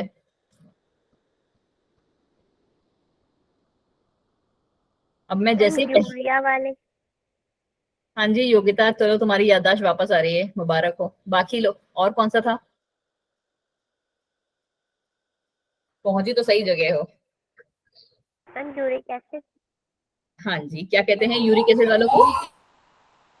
यूरिकोटेलिक। बेटा जी इस गजनी इफेक्ट से जूझोगे ना तुम लोग, तो जिंदगी भर इसी से जूझते रह जाओगे, कुछ नहीं होने वाला तुम्हारा जिंदगी में। 1 हफ्ते की छुट्टी थी, तुम लोगों ने पूरी बर्बाद कर दी है ना। मैम मैं यूरिकोटेलिक। बताऊं? हाँ जी गुंजन, अब बता रही है, आप बता दीजिए। वो भी कहते हैं अमीनोटैलिक। हाँ जी, इतनी जब उसने पहला बताया उसके बाद ही तुम लोग को क्यों याद आ रहा है? तुम लोग को ये वर्ड्स नहीं याद रहते क्या, कि मैंने आपको क्या मैम सिखाया? मेरी ये फर्स्ट क्लास है तो मैं इसके पहले की ली नहीं, तो ये यूरिकोटैलिक बोली तो मुझे लगा यही बताना है, तो मैं बता सकती हूँ, मुझे तीनों नेम याद है। ओके, बिल्कुल सही बोली आप वैसे रिया। यूरिकोटैलिक, यूरियोटैलिक और अमीनोटैलिक। बिल्कुल बिल्कुल बिल्कुल। देखो जी तुम लोग मैम बेइज्जती करा रहे बस हो मेरी। थोड़ा सा दिक्कत ये है कि आप थोड़ा हिंदी में हम लोग को बताए, तो हम लोग हिंदी मीडियम वाले तो हम जल्दी समझ जाएंगे, और इंग्लिश में हमको उतना समझ में नहीं आता है। यार इतना हिंदी में भी हम लोग नहीं जा सकते ना रिया, आपको थोड़ा सा इंग्लिश में अपने आप को लाना पड़ेगा। मैं जब आपको स्लाइड समझा रही हूँ तब मैं आपके लिए इंग्लिश सॉरी हिंदी लैंग्वेज वहां पे यूज कर रही हूँ, क्योंकि वहां पे आपको समझना है। बट अगर मैं अब आपसे बोलूंगी कि क्या बोलते हैं एक्सक्रीटरी सिस्टम के बेसिस पे, अब एक्सक्रीटरी का हिंदी तो पहले मुझे खुद ही गूगल करना पड़ेगा, है ना। ठीक है, तो इतना तो आपको समझ में आना पड़े, कहते हैं रिया, उसको प्रैक्टिस में लाना पड़ेगा कि एक्सक्रीटरी सिस्टम को हम हिंदी में क्या बोलते हैं भाई। ठीक है, तो एक्सक्रीटरी सिस्टम के बेसिस पे हम पूरे के पूरे इंडिव ऑर्गेनिजम्स को, ऑर्गेनिजम्स तो समझती होगी ना, है ना, पूरे के पूरे लिविंग ऑर्गेनिजम्स को हम इन 3 कैटेगरीज में डिवाइड करते हैं। ठीक है, the way they excrete, excrete in the sense कि उनका जो एक्सक्रीटरी वेस्ट है उसमें किस चीज का कॉन्सेंट्रेशन ज्यादा है ना। अब क्या कहते हैं, इतना तो समझ में आ रहा होगा, है ना रिया। Yes ma'am. ठीक है, तो एक्सक्रीटरी सिस्टम, एक्सक्रीटरी वेस्ट के बेसिस पे हम क्या करते हैं, एक्सक्रीटरी वेस्ट कह लो या नाइट्रोजनस वेस्ट। देखो अब आपको नए नए वर्ड्स भी याद करने पड़ेंगे। ठीक है, नाइट्रोजनस वेस्ट, है ना, या फिर मैम एक्सक्रीटरी वेस्ट के बेसिस पे। बाकी क्लास भी प्लीज अब आगे के लिए रट लीजिएगा, इस चीज को मैं बार बार नहीं बताऊंगी आपको। ठीक है, इसके बेसिस पे हम पूरे के पूरे ऑर्गेनिजम्स को इन 3 कैटेगरीज में डिवाइड करते हैं। अगर वो ऑर्गेनिजम्स का जो एक्सक्रीटरी वेस्ट है उसमें यूरिक एसिड ज्यादा होगा तो वो यूरिकोटेलिक है। अगर उसमें मैम यूरिया ज्यादा होगा तो वो यूरिकोटेलिक है। और अगर उसमें अमोनिया ज्यादा होगा तो वो हमारे अमोनोटेलिक या अमाइनोटेलिक होते हैं। ठीक है जी, ये आपको याद करना पड़ेगा। तो उसी हिसाब से अगर आपको याद हो, बट मुझे लग नहीं रहा तुम्हारी हरकतें देख के याद है तुम्हें, कि हमारा जो फ्रॉग है वो कैसा है, यूरियोटेलिक एनिमल है। मतलब क्या, कि मैम ये यूरिया सेक्रीट करेंगे। ठीक है, इनका जो एक्सक्रीटरी वेस्ट होगा, यूरिया सेक्रेट करने का मतलब ये नहीं कि प्योरली यूरिया सेक्रेट करें, इसका मतलब है कि यूरिया का जो कॉन्सेंट्रेशन है इनके एक्सक्रीटरी वेस्ट में वो ज्यादा होगा। ठीक है, चलो जी आगे क्या कह रहा है ये, the excretory system consist of a pair of kidney. क्या क्या प्रेजेंट है, एक पेयर किडनी है, यूरेटर है, क्लोइका है और हमारा यूरिनरी ब्लैडर है। ठीक है मैम, ये 4 ही पार्ट है, इजी है, याद हो जाएंगे। दीज आर कॉम्पैक्ट, एकदम पास पास, है ना, dark red and bean like structure होते हैं ये। बीन आप सबके सब जानते हो, ठीक है, बीन लाइक स्ट्रक्चर होते हैं। situated a little posteriorly in the body cavity of both the sides of vertebral column. वही जैसे हमारे में प्रेजेंट होते हैं ह्यूमंस में, ये रहा हमारा वर्टिब्रल कॉलम, रीढ़ की हड्डी, उसके आजू बाजू में क्या है, एक एक किडनी हमारी प्रेजेंट होती है। ऐसे डायग्राम देखते हो? हाँ जी मैम, ऐसे ही देखते हैं क्योंकि है ही ऐसा, पोस्टीरियर साइड में प्रेजेंट होती है। अब क्या कह रहे हैं, each kidney is composed of several, देखो ये आता है बहुत ही इंपॉर्टेंट लाइन, और ये आप यहीं से याद कर लीजिए तो आपके लिए और भी ज्यादा हेल्पफुल होगा, क्योंकि हम लोग अब धीरे धीरे, अगर आप देख रहे हो तो अभी ना आपका एक बहुत ही बड़ा ब्रेक लगेगा जब हम पढ़ेंगे बायोमोलिक्यूल्स, उसके बाद आ जाएंगे प्लांट्स से, बट जब लास्ट में एनिमल्स में आओगे ना तो फिर से आपको यही सब दोबारा से पढ़ना पड़ेगा। ठीक है, यहाँ पे हमने पढ़ लिया मैम कि एक एक हमारी क्या किडनी प्रेजेंट है, वर्टिब्रल कॉलम, ये हमारा वर्टिब्रल कॉलम, एक इधर एक इधर, ठीक है, पोस्टीरियर साइड में, ये भी याद हो जाएगा।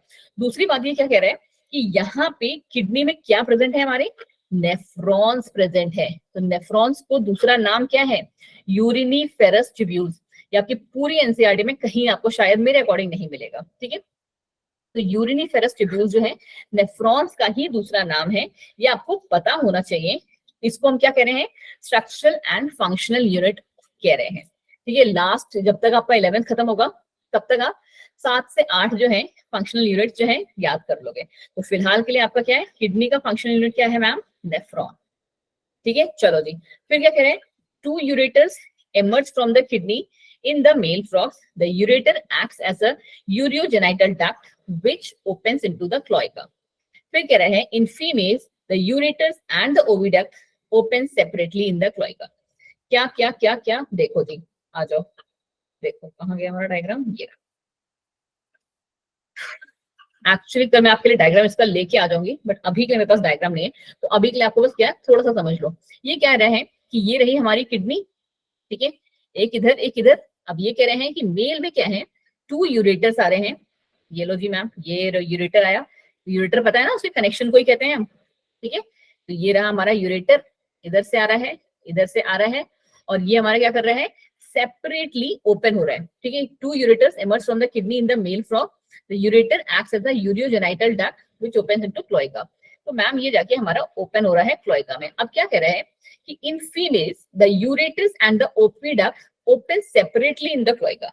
ये कह रहे हैं कि जो हमारे फीमेल्स होती हैं उसमें जो हमारा ये यूरेटर है और साथ ही साथ जो ओविडक्ट होगा वो सेपरेटली ओपन होता है हमारे क्लोइकल एपर्चर्स में। ठीक है, ये बात आपको पता होनी चाहिए and it's a very important point. आज के लिए मेरे पास डायग्राम नहीं है, तो just excuse me for that. कल आपको इसको डायग्राम के थ्रू भी सिखाऊंगी तो आपको और भी ज्यादा क्लैरिटी होगी इसमें। ठीक है, the thin walled urinary bladder is present ventral to the rectum which also opens in the cloaca. The frog excretes urea, इसीलिए हम क्या कहते हैं कि वो कैसा एनिमल है, ureotelic. Excretory waste are carried out by blood into the kidney where it is separated and excreted. ये आपको पता ही होगा कि एक्सक्रीटरी वेस्ट हमारा जितना भी आता है वो ब्लड के साथ ही आता है। चलिए जी, नेक्स्ट आ गया हमारा लास्ट पार्ट आज की क्लास के लिए, that is your nervous, sensory and हमारा एंडोक्राइन सिस्टम। कैसा है ये कि इनके पास कैसा है, the system of for control and coordination is highly evolved है। ठीक है ma'am, it includes both neural system भी है और एंडोक्राइन सिस्टम भी है। तो बता सकते हैं एंडोक्राइन सिस्टम का काम क्या होता है? नर्वस सिस्टम को तो समझ में आ गया तुम्हें, मुझे पता है, हार्मोन रिलीज करना, उसको रिलीज करना। और इसीलिए ये सबसे, जैसे कहते हैं ना तुम लोग, टफ एंड सबसे बोरिंग वाला है। ठीक है, लास्ट चैप्टर है ऑल्दो हमारे एनसीईआरटी का, बट करना तो है ही। बट एंडोक्राइन ग्लैंड्स का काम क्या है, अलग अलग बॉडी पार्ट्स में हमारे अलग अलग हार्मोन्स प्रेजेंट होंगे जो कि एक जगह प्रोड्यूस होंगे, दूसरी जगह जाके रिलीज होंगे। ठीक है, तो इनको हम कहते हैं endocrine glands. The chemical coordination of various organs of the body is achieved by hormones which are secreted by endocrine glands. अच्छा, नेक्स्ट लाइन में लिखा हुआ है वही चीज जो मैंने अभी जस्ट बोली, वही चीज ये भी कह रहे हैं कि यहाँ पे जो केमिकल्स हमें रिक्वायर्ड होते हैं ना किसी भी काम के लिए हमारी बॉडी में, केमिकल्स कह लो या सिग्नल्स कह लो जो रिक्वायर्ड होते हैं, उनको कौन प्रोड्यूस करता है, ये हार्मोन्स जो हैं वो रिस्पॉन्सिबल होते हैं इनके लिए। और इन हार्मोन्स का प्रोडक्शन कौन कर रहा है, एंडोक्राइन ग्लैंड। ये बात सबको समझ में आ रही है ना? आ रही है, चलिए जी, चलो। अब इनके पास भी अलग अलग टाइप के सेंस ऑर्गन्स हैं। कौन सा है, नेमली ऑर्गन्स कौन सा, टच वाला, क्या नाम बोलते हैं इसको, सेंसरी पैपिलाई। टेस्ट का, टेस्ट बर्ड जैसे हमारे में होता है। नोज मतलब स्मेल का, नेजल एपिथेलियम। विजन के लिए, देखने के लिए आईज। और हेयरिंग के लिए टिम्फैनम विद द एक्सटर्नल ईयर्स। ठीक है, पांचों जो हमारे पास प्रेजेंट है वही इनके पास भी as a sensory organ present है। Eyes and internal ears are well organised structure and rest are cellular aggregation of nerve endings. Eyes को छोड़ के और हमारे जो ईयर्स हैं उनके अलावा ये सारे के सारे कैसे हैं हमारे रेस्ट जो है, मतलब ये जो है सेलुलर एग्रीगेशन है, मतलब कि कुछ कुछ सेल्स का क्या है एग्रीगेशन। पढ़ा है ना, सबसे पहला पार्ट हमने पढ़ा था ये कि सेल्स का एक ग्रुप है, टिश्यू नहीं कहते हैं हमें, इन्हें हम सेलुलर एग्रीगेशन कहते हैं, है ना, दोनों ही अलग अलग बातें हैं। चलिए नेक्स्ट क्या कह रहे हैं, eyes in frogs are a pair of spherical structure situated in the orbit of skull. जैसे हमारे में होती है दो आंखें हैं और दोनों की दोनों कैसे स्कल के अंदर हमारी फिक्स है। These are simple eyes. कैसी आईज होती है, सिंपल आईज होती हैं पोजेसिंग ओनली वन यूनिट। ठीक है जी ma'am. External ear is absent in frogs and only tympanum can be seen externally. वैसे जो कान है जैसे हमारे प्रॉपर्ली दिखते हैं वैसे आपको फ्रॉग्स में नहीं दिखते हैं, सिर्फ एक टिम्फैनम के फॉर्म में प्रेजेंट होते हैं। The ear is an organ of hearing as well as balancing. ये क्या आपको ये तो हमारे ह्यूमंस में भी है, कि मेरे को भी बड़ा सरप्राइज हुआ था जब मुझे पहली बार पता चला था ये कि जो हमारा ईयर है वो हियरिंग के अलावा बॉडी को बैलेंस करने में भी काम करता है। अब ये बैलेंसिंग का जो काम है ना वो किससे रिलेटेड है, हमारा उसकी नर्वस सिस्टम से। ठीक है, देखो जी हमारा सिर्फ एक छोटा सा पार्ट रह गया है, that is your reproductive system, but I am thinking कि हम इसको करेंगे कल, बल्कि सिर्फ 8 लाइंस का ही है, बट आई वांट कि हम इसको अच्छे से करें। हाँ जी ठीक है, तो इसको हम करेंगे कल, और इकोनॉमिक इंपॉर्टेंस भी छोटू सा ही है। आज के लिए हम क्या कर लेते हैं ना कि बस क्योंकि 5 से 10 मिनट का ही टाइम है हमारे पास, तो हम इसके क्वेश्चन आंसर्स कर लेते हैं, राइट। जस्ट 1 मिनट का टाइम देना मुझे, ठीक है। कौन सा वाला देखते हैं, फ्रॉग वाला ही कितना कर लेते हैं, मैंने भी नहीं किया अभी तक इसके, ठीक है, क्योंकि लास्ट ईयर हम लोगों ने ये पढ़ाया नहीं था चैप्टर, वैसे भी हमारा बैच लेट स्टार्ट हुआ था। तो आ जाओ, ठीक है यार, अब अपनी अपनी एनसीईआरटी बंद कर देना, ठीक है, जितने भी खोल के बैठे हुए हो। चलो बेसिक से स्टार्ट करते हैं आज की क्लास के लिए, कल एडवांस वाले क्वेश्चन करेंगे इसके। चलो बताओ जी, कौन सा वर्ड पढ़ा है इसमें? मैम ए। ए मैम। क्या हमने कैमोफ्लेज फीचर नहीं पढ़ा था?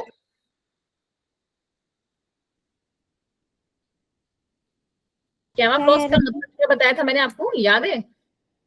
मुझे पता है थोड़ी सी अंग्रेजी ज्यादा आ गई है इसमें, बट बेटा थोड़ा तो पढ़ना पड़ेगा ना, इतना हिंदी में जाओगे ना तो हिंदी वाला जो है मेरे हिसाब से ज्यादा टफ है ना। चलो मैम बी भी पढ़े हैं। बी भी पढ़े हो, सी भी पढ़े हो, ए भी पढ़े हो, तो कौन सा बचा? डी। D, endothermy. ठीक है, तो हमारा जो राना टिग्रिना है वो क्या नहीं शो करता, एंडोथर्मी शो नहीं करता है। चलिए जी question number 161, D. Option C. the frogs have the ability to change। अरे हाँ अभी तो पढ़ाया हमने, ठीक है। नहीं नहीं नहीं नहीं नहीं नहीं, अच्छे से पढ़ो ये लाइन बच्चा जी। हाँ मैम, C हो। हाँ सी होगा। इस जो प्रोसेस को हम क्या कहते हैं, this protective colouration is called mimicry. Camouflage करना मतलब क्या होता है, हाँ जी नरगिस, ठीक है, कैमोफ्लेज करने का मतलब होता है कि हमने अपने आप को बचाना है एनवायरमेंट के कलर से, वैसे करके, ठीक है। इस प्रोसेस का नाम वो है, बस इस प्रोटेक्टिव कॉलरेशन को हम मिमिक्री कहते हैं, ठीक है। चलो जी next 162, ma'am A. The skin of the frog, हाँ जी, due to presence of mucus, बिल्कुल सही। काम होते 10 इजी वाले करते हैं, उसके बाद हार्ड पे ही आते हैं एक बार, है ना। Body of frog is visible into, बच्चों वाला question. Ma'am A. 4 limbs and 10 limbs कितने होते हैं हमारे पास? देखो मैंने कैसे याद कराया था, 4 लिम्स कितने होंगे? 4 4, ठीक है। 4 5 हाइंड लिम्स कितने होंगे? C है इसका। बस सिंपल। चलो क्वेश्चन नंबर 165, जो एक मैंने बताया था आपको इंपॉर्टेंट क्वेश्चन है।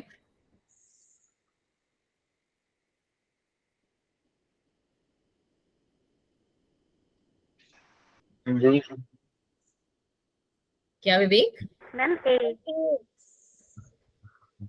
विवेक जी आपने कुछ बोला था, मैम बी। कौन बोला? B। बी। B बता रहा था। मुझे तुम लोगों से ऐसी उम्मीद नहीं थी जिन्होंने भी बी बोला। मैक्सिमम क्लास में आंसर सही लिखा है, बिल्कुल सही। हमने पढ़ा नहीं था ये कि उनके पास, मेल्स के पास, मैं आपको ऐसे करके बार बार बता भी रही थी कि नेक के पास वोकल सेक्स प्रेजेंट होते हैं जिससे वो टर टर की आवाज करते हैं, राइट, उनकी आवाज होती है, ठीक है। तो वो था वोकल सैक्स वाला। विवेक जी कहाँ घूम रहे हो भाई? और कॉप्युलेटरी पैड प्रेजेंट होता है उनकी कहाँ पे? 4 डिजिट्स की पहली फर्स्ट उंगली के पास, ठीक है जी। क्यों विवेक? अच्छे बच्चे हो के ऐसा आंसर देते हो तो मुझे अच्छा नहीं लगता है। चलो, एलिमेंट्री कैनाल हमारी इसकी शॉर्ट होती है, क्यों? क्योंकि फ्रॉक्स कैसे होते हैं? चलिए, शुक्र है अभिषेक जी, एक तो आंसर आया आपका, मुझे लगा भाग गए। चलिए, next question. In frogs excess of bile juice secreted by liver, ये तो बता देना चाहिए अब। Ma'am C. Ma'am bile, gall bladder.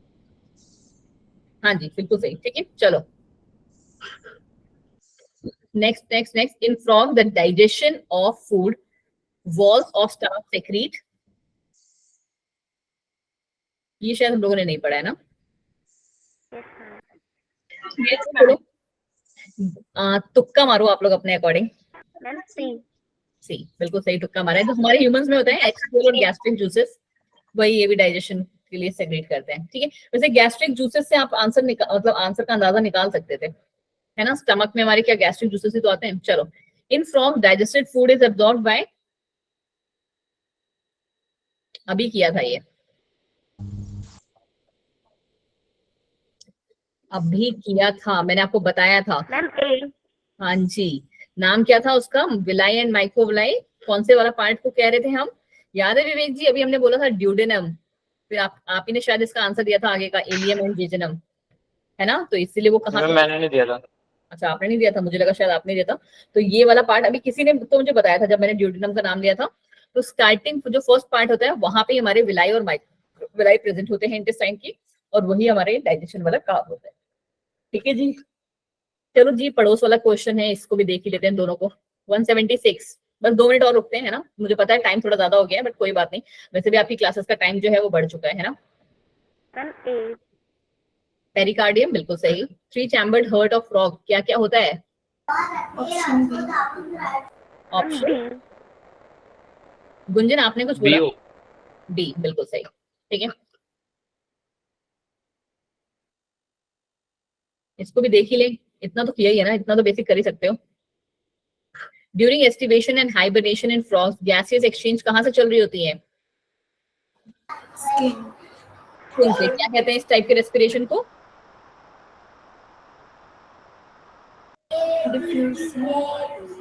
Diffusion cutaneous. Process होता है बच्चा, डिफ्यूजन प्रोसेस की हेल्प से करते हैं, बात सही बोली हो।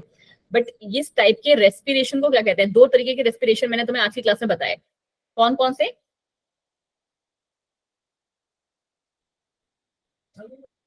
योगिता, योगिता, नाजो, गौरव का क्या क्या क्या हो गया भाई? इतना नहीं याद रख पा रहे हो अभी? अभी जस्ट पढ़ के, क्यूटेनियस रेस्पिरेशन। स्पॉन्टेनियस रेस्पिरेशन, बिल्कुल सही अभिषेक जी। एंड क्या नाम है? गुंजन। थोड़ा सा, बट थोड़ा सा जल्दी, है ना, दिमाग को इतना स्लो वर्जन में नहीं जाना, फास्टली लेके आना है। बिल्कुल सही बोले अभिषेक जी ने कि यहाँ पे क्या आएगा हमारा, आ गया क्वेश्चन, हाँ, स्किन। स्किन वाले को हम क्या कहते हैं? क्यूटेनियस रेस्पिरेशन, ठीक है। अगर हम स्किन से रेस्पायर करते हैं, और हम लोग स्किन से रेस्पायर नहीं करते हैं, हम कैसा करते हैं? पल्मोनरी, ठीक है। हम लोग कैसा रेस्पिरेशन करते हैं? Pulmonary respiration. बस ये 2 क्वेश्चन कर लेते हैं, उसके बाद जाओ, ठीक है, पक्का। वैसे भी क्लास के बच्चे भागने लगे, 3 तो भाग ही गए। वेस्कुलर सिस्टम ऑफ फ्रॉग कैसा होता है? Option be closed I. Close type. Blood vascular system of frog consist of,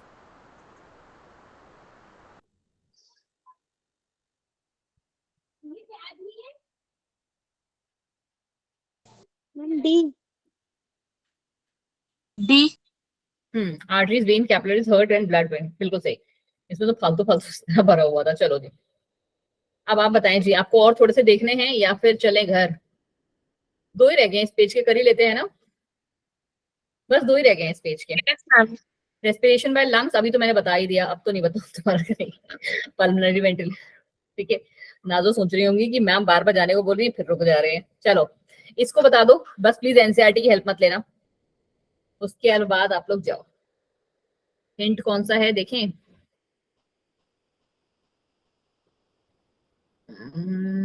मैं भी देखती हूँ तुम्हारे साथ, क्योंकि मैंने भी आज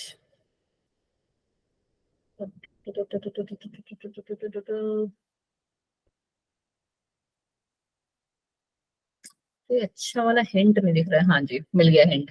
चलो जी, अरे मेरी स्क्रीन चली गई। बोलो बोलो जी, क्या लग रहा है आपको? विनय के अकॉर्डिंग तो है बी।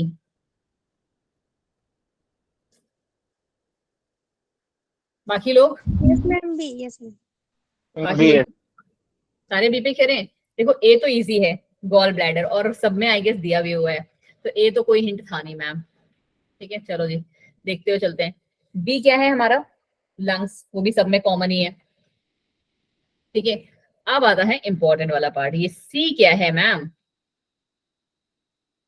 क्या है ये? Fat bodies. Fat bodies. ठीक है, ये मैम हमारी फैट बॉडीज है। कितनों ने एनसीईआरटी खोल ली थी इसके लिए? डी क्या है मैम? अभी हमने अभी जस्ट तो पढ़ा कि ये रहा हमारा वर्टिब्रल कॉलम, 2 किडनी होती हैं, बीन शेप्ड होती है, ऐसे ही पढ़ाया था मैंने, थोड़ा सा डायग्राम कुछ कुछ ऐसा ही था। हाँ जी मैम, ये रही। ठीक है, तो ये एक रहा हमारा डी, किडनी, वैसे सब में दिया ही हुआ था ये वाला भी, तो ये भी कोई हिंट नहीं था। फिर आ गया था एक हिंट हमारा लास्ट में, कौन सा? इंटेस्टाइन वाला हिंट था, क्योंकि ये रहा ड्यूडेनम, यहाँ कहीं होगा जेजेनम, और लास्ट में आता है मैम इलियम। ठीक है, तो ये एक हल्का सा मेरे अकॉर्डिंग मुझे हिंट लगा था, क्योंकि सॉरी रेक्टम। ठीक है, तो यहाँ पे ड्यूडेनम जेजेनम वाला कहानी खत्म, यहाँ पे ये रेक्टम वाला पार्ट जो था, ये वाला पार्ट आपको थोड़ा सा हिंट कर सकता था। ठीक है, तो ये था हमारा rectum. And last but not the least हमारा क्या है? Urinary bladder. ये भी आगे सब में कॉमन ही था। ठीक है जी, चलिए, thank you so much everyone for joining the class. कल के कल आपको आप इसके जो नोट्स हैं वो मैं अपलोड कर दूंगी, please go through them once. And yes, किसी को भी कोई भी तरीके का डाउट है, और मैंने जो आपके लिए ग्रुप बनाया है दैट इज मतलब वो आपके लिए हेल्पफुल कि आप उसमें ऐड हो जाएंगे, तो आपको टाइमली सारी चीजें मिलती रहेंगी, और आपके मैं अगर आप कभी आपकी हेल्प नहीं